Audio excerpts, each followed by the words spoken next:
As you know that there are the detection systems, like in case of the protein estimations or the kinetic studies, you people perform the ELISAs. Like in ELISA, it is an endpoint detection. You are attaching a kind of a tag to that. But there are the other UV spectrophotometry based, like where exactly you are measuring at a 280 nanometer due to the tryptophan excitation, aromatic excitations, or sometimes you are attaching a fluorescent tags. Those are called as a labeled based. Even in case of your iTrack or the iCat based in mass spectrometry, you are attaching a tag right there. Here, label free detections, where exactly label free detections comes is, there is a different concept: solution interface, solution solid interface. These are the two techniques. You heard about ITC techniques, isothermal calorimetry based titrations. It's where exactly if there is a two proteins are interacting together, what is the energy is absorbed or released into the reaction system. This is, we call it as a solution interface. I think in the last this one, there is a one technology called as a nanotemper. It is a kind of a once again solution based solution interfaces. Here I am going to discuss about the solution solid interface. What exactly the solution solid interface? So one of the protein, say suppose two proteins are interacting together, one protein we have to be put it on a solid support and another should be in the solution form. That is what we call it as a solution solid interface. Okay. I am going to discuss about this, what exactly this BLI technology is. BLI is nothing but the biolayer interferometry. SPR technology, it is a surface plasmon resonance. Here we have like a BLI technology. The technologies are different, the output from the from the SPR or from the BLI is the same. Okay. So how exactly this technology works? The word interferometry, once again light is coming to pictures, the optics. So as you know that light, it consists of a waves once again. When it propagates in the same direction, we call it as a constructive interference.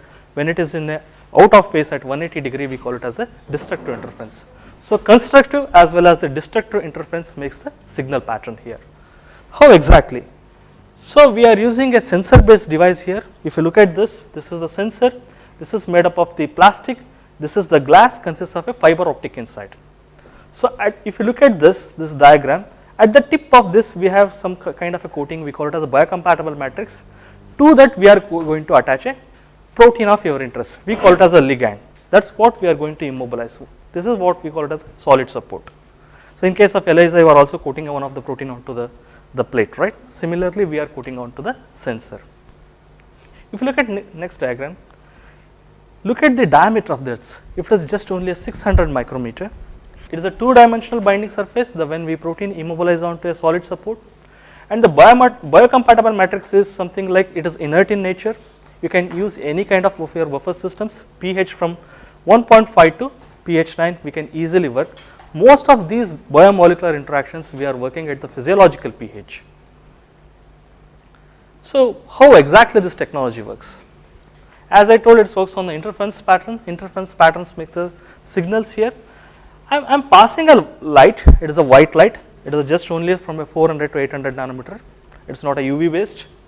So I am passing the light get reflected back, it is a reflection based phenomenon. So one of the light which is coming from the internal optical layer. So suppose when we say that there is an interference comes, so suppose I am putting one stone into a water, you see that there is a waves, right. If I put two stones at a simultaneously to a water, what happens? Waves will be going that side, but this side there is a, like each are mixing together, then they call it as an interference. Here, due to this biocompatible matrix, always there is a kind of the block, some light get reflected back. It is not like that only a 5% of the light only get reflected, rest of the 95% will be transmitted in the well. So one light which is going through the ligand, due to your ligands there is a kind of obstacle here, once again light get reflected back. Constructive interference makes the signal rise, destructive interference makes the signal drop. So suppose when I same sensor, when I dip into the corresponding binding partner, I am giving an example. Here I am coating a sensor with a protein A matrix. Protein A have a strong interactions with a monoclonal antibody. Okay. So, if you look at this diagram, the antibody starts binding to this ligand. Now, earlier there is a internal, always there is a constant from the internal optical layer. Now, there is a reflection coming from the here. If you look at this, there is a path length get increases. Earlier was coming from the light was coming from here. Now, the light is reflecting from the here. So, this optical path we are measuring in terms of the optical thickness. That optical thickness we are measuring in terms of nanometer binding. See, more the molecule starts binding onto a sensor, there is a more shift in the spectrum. As the molecule starts binding, earlier you can able to see, if I go back, this is the your wave. Okay. Due to the binding, we can able to see there is a shift in the spectrum. We are going to measure this shift as well as the optical. The response, the intensity is the function of the shift in the spectrum as well as the optical thickness. This is what the principle behind here. I am passing a white light, okay. Light get reflected back. One I said from the internal optical layer due to the matrix, another from the ligand end. So, you can see that all these ways, constructive as well as the destructive interference. Constructive interference makes the signal rise, destructive interference makes the signal drop. The same sensor, when you dip into the, say suppose I gave an example last time like that, protein A immobilized onto the sensor, then I am dipping into the corresponding analyte as an antibody, as an analyte. So, suppose I am dipping the sensor is already coated with the protein A. Now, I dipped into the corresponding antibody solution. Now, you can see there is an orange thickened layer, right. This is due to the interaction between the protein A and the antibody. Now, you can see light get reflected back from here, earlier was from here, now from here. Due to this, you can able to see there is a shift in the spectrum, the path length get increases, right. That is, that path length is also dependent on the concentration. More the concentration, more the molecule starts, your optical thickness get increases. If it is a less molecule, then the shift will be less. Due to the interaction, we can see this, there is a shift in the waves. Can able to see these patterns? This is due to the interactions. Now, as the molecule starts binds, the real time you can see there is as the molecule starts pressing, there is a curve like this.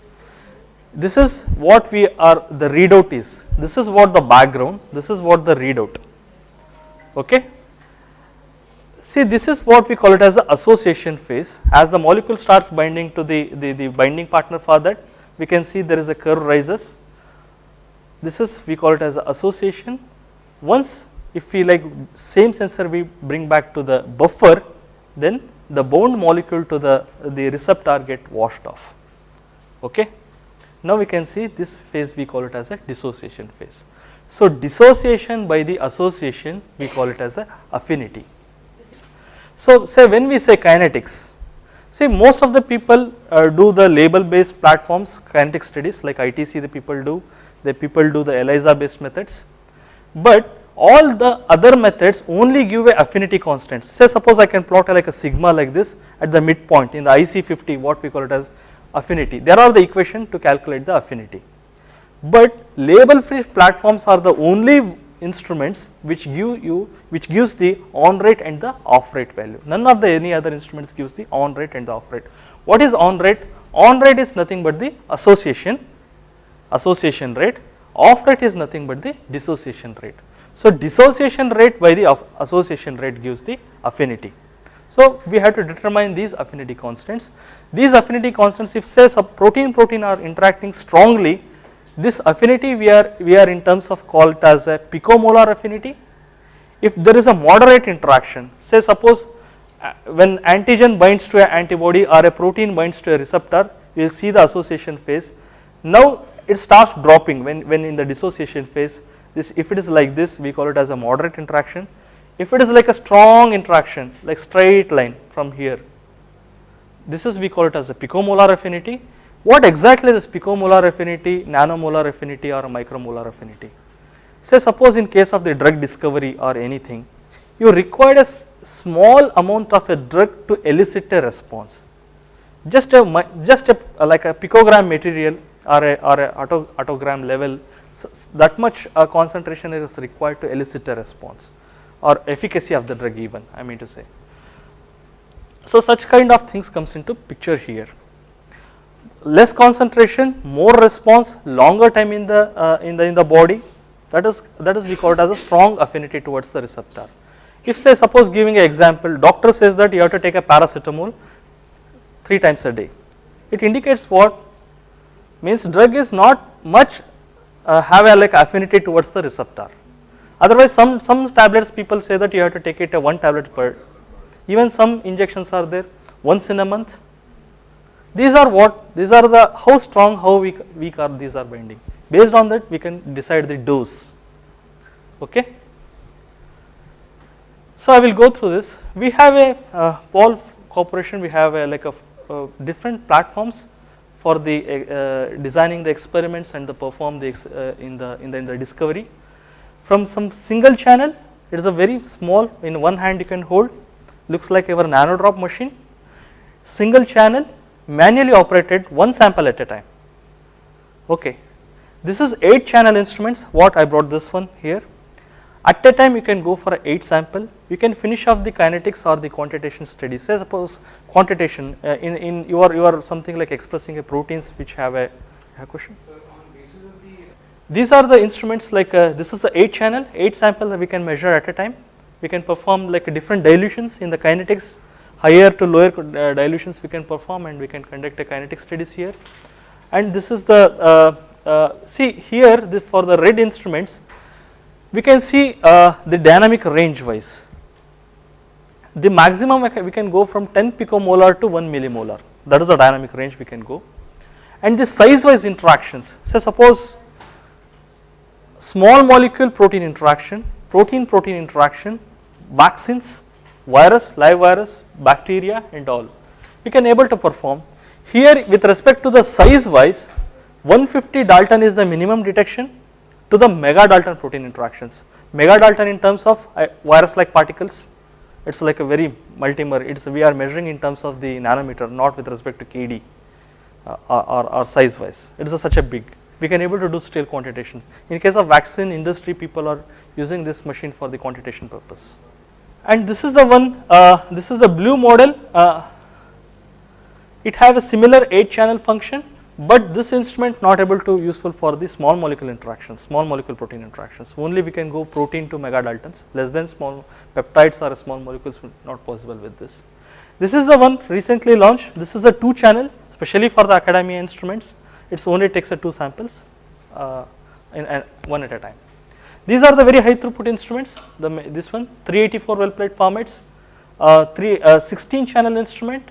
The sensitivity is similar to this red one, and we can perform like a quantitation and kinetics at the high throughput level. The blue one once again sensitivity is similar to the only for the proteins, not for the small molecules and the peptides. This is the high throughput machine. This is also very recently launched. It have a 96 channels. So suppose if I put a 96 well plate, in one stretch 96 sensor it will pick up and go to the 96 well plate. You can read a quantitation in 2 minutes. So such a high throughput level. So this is what the readout is, how it comes. The example I had shown. Kinetics actually, how we are performing this kinetics. Giving an example here, one of the sensor, it is a streptavidin coated sensor. The matrix is streptavidin here. I am immobilizing an antibody which is biotinylated, and then this is, if you look at, there is a response like this. The sensor just it is a baseline. When I dip the sensor into the corresponding biotinylated antibody, you see the gradual rise in that. The same sensor when I bring back to the buffer, unbound material get washed off here, and the sensor now I dip into the corresponding association, see the antigen, we see the curves like this, different dilutions, 2-fold or 3-fold, however you are making. This is what interaction between this antibody and the antigen. Once again the sensor I bring back to the buffer, we see the dissociation. So this is what completely we call it as a kinetics. Yeah. So advantage is like that on the biolayer interferometry, it works on the dip and read format. So just in the 96 well plate we have put a antigen, antibody and all that. The sensor it will move like this and we can read. And advantage is like that there is a no microfluidic devices. In case of the SPR, it works on the principle of the microfluidics. You know in HPLC there is a pumps, peristaltics pumps, it will deliver the mobile phases. In case of the SPR also, there are the buffer systems, it will deliver the mobile phase or the buffers on the sensor surface. So what happens is this in the microfluidic devices, we can't use a kind of a samples like crude samples. Suppose from the serum, if you want to do a serum analysis, serum sample analysis, or the body fluids, or the samples from the bioreactor itself, because it contains so many other kind of contaminants and all, it blocks the flow cell. Once if it is blocks the flow cell, we have to replace the complete assembly. That is what the expensive in case of the SPR, microfluidic devices. But here it is a depend rate. Something goes wrong also, we can throw a sensor. But there is no any other kind of such fluidic devices here. And the high throughput, I said it is like a 8 channel, 16 channel, depending upon the application we can use. Unparalleled and easy of use. I can show you how the software is so user friendly. Just if I train a half an hour for you, you yourself can work on this instrument. Such a user friendly, anybody can be operated. In case of the SPR, you require a dedicated operator for that. So here that is such a easy system. Versatility, sample I said you can take from the crude or the purified or the unpurified, any kind of samples you can go, and the pH, you can work from the pH 1.5 to pH 9 depending upon your applications. Most of these biomolecular interactions we are working with the physiological pH. The price wise, if I compare the sensors, SPR sense chips versus this biosensors, this one sensor costs you something like a $5, and you can regenerate this sensor. Okay, just perform the instructions, I can regenerate the surface, I can use next time. At least these sensors we can use for the 10 times. Okay, that is what the advantage is like that. In case of the SPR also, people are regenerating. If it is something goes wrong in case of the SPR chips, you have to throw the complete sensor. That sensor costs you something like $150 to $200 depending upon the what chemistry you are buying.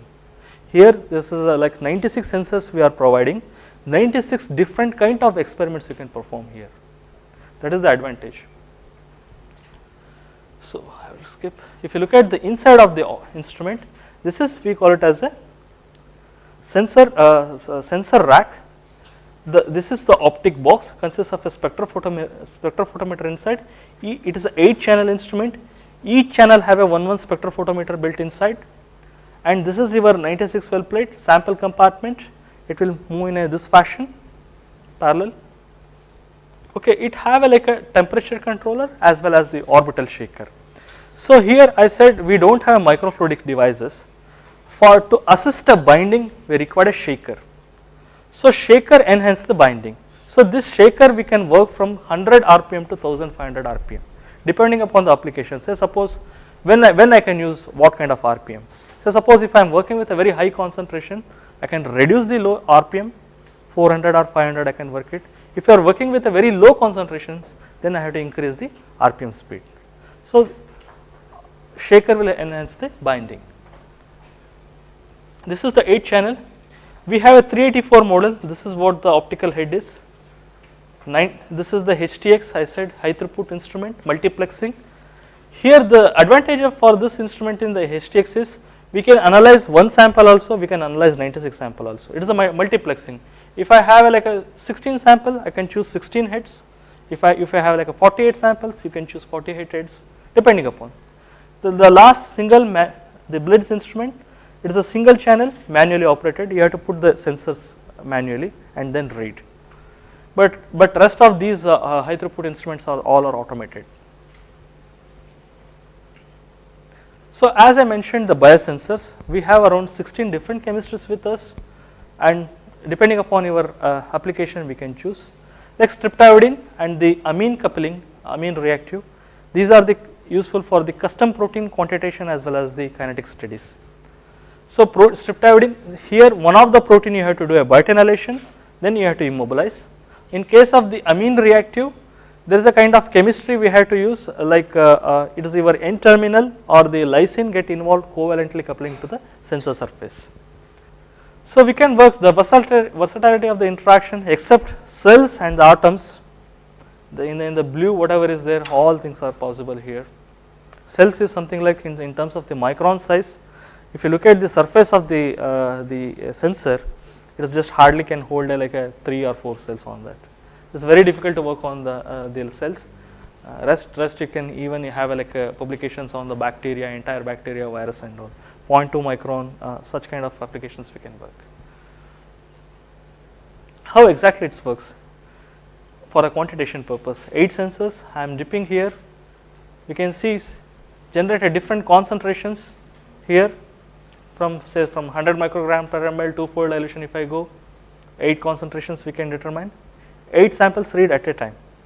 Think about if you are performing even a UV based one sample, how much time it will take for a reading.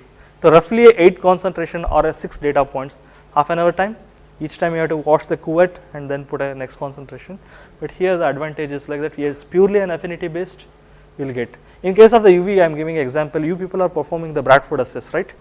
It's what you are doing is it is a purely and total protein quantitation, not exactly the protein of your interest. Even in case of the HPLC also, it is at a 280 monitoring, it is a once again resolving, but even though you do not know how much pure is your peak, there may be some other proteins which have the same hydrophobicity, it will elute at the same time. That is also something like that. Here we can purely an affinity based interaction. If you have a specific antibody or a specific receptor, then we can easily quantitate the how much protein is in your the expression. Now if I dip into the unknown sample, you will see these are the unknown. From this data points we can easily calculate the how much protein is there. Very simple. We can do a different kind of experimental designs here. Whatever I had shown is called as a direct binding, 1:1. This is your antibody or antigen or a protein. Here we can go work from low mg per ml to low nanogram per ml. The instrument dynamic range is 50 nanogram per ml to 2 mg per ml. This is what we call as a direct binding. So suppose your protein expression is in the nanogram or a picogram level. That time we require a kind of a secondary antibody to amplify the signal. In case of your ELISA, you people use as a secondary antibody, right? Similarly, we can use here secondary antibody to amplify the signal. Here the concentration we can go from low nanogram per ml to low picogram per ml. So suppose I want to replace the complete ELISA onto this instrument, yes, possible. That is also there. As if you look at the optical thickness, right? As in the principle I said, more the optical thickness, better the amplification. If you see, so many things are here, we can amplify the signal. How exactly kinetics works? Just I will put a sensor, take a buffer, dip into the buffer, I will get a baseline. I am just as a PBS buffer. I dip into the biotinylated antigen. You can see there is this step we call it as a loading or the immobilization step. Okay. Then I will dip the sensor back to a buffer, unbound material gets washed off here, dip into the corresponding binding partner, the antibody, we see the association. When the sensor will bring back to a buffer, we call it as dissociation. So in one stretch we can do the 8 samples at a time, 8 different concentrations. Okay. These are some of the applications. We have around more than 1000 right now. This technology started in the year of 2004. Fortibio launched this instrument, and later it's picking up, and people have so many in case of the academia, they had come up with this kind of publications like DNA aptamer screenings, antibody, liposome antibody, like say GPCR. So such kind of things we can immobilize onto a sensor surface and work. Kinase interactions, yes, we have a data on this. So around more than 1000 we have right now. Application wise, this is a compare with this guy is David Miska from University of Uppsala. He is a pioneer in this area, biomolecular interaction. He has compared the interaction of 50 kilodalton Fab binding to a 60 kilodalton antigen with respect to different SPR models, and with respect to Fortibio, it is almost all the data are same. Because SPR technology is a very old, almost like a 30 years it is in the market. Now we are the Fortibio almost like a 10 years in the market. This is the example I am showing a comparison with SPR. This is a small molecule. These are the carbonic anhydrase inhibitors. So carbonic anhydrase was immobilized onto a sensor, and then these are the drugs inhibitors passed on this. These are on par with the results. This is also once again the publications by the MISCA. This is one of the example protein A quantitation, histag protein A. It is the dynamic range is 250 nanogram per ml to 16 microgram per ml. So here they had performed the media versus just only a buffer. It is on par. The results are. So we can use even for the to quantify the protein in your culture. This is one of the examples. These are published examples. Anti-influenza antibodies using for the histag antigen kinetics measurement. This is the isotyping example, serum using isotyping of the anti-influenza antibodies in the serum using histag antigen captured on octet. See, if you look at this, there is only one which is have a like affinity towards that we can able to. Rest is the baseline. This is the lipid vesicles with respect to peptide. These are the once again small molecule protein interactions. This is a DNA protein interaction studies. So suppose this is one of the example, the biotinylated DNA they immobilized onto the streptavidin sensor, then they the ApoYTGR protein they in presence of the ferrous sulfate you can able to see there is only a binding.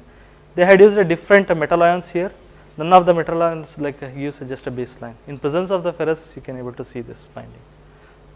That's what it is, a very specific interaction.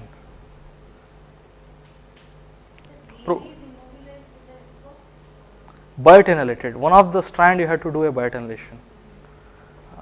Protein biotinylation is easy compared to the DNA biotinylation. You have to do using a PCR, you have to synthesize that.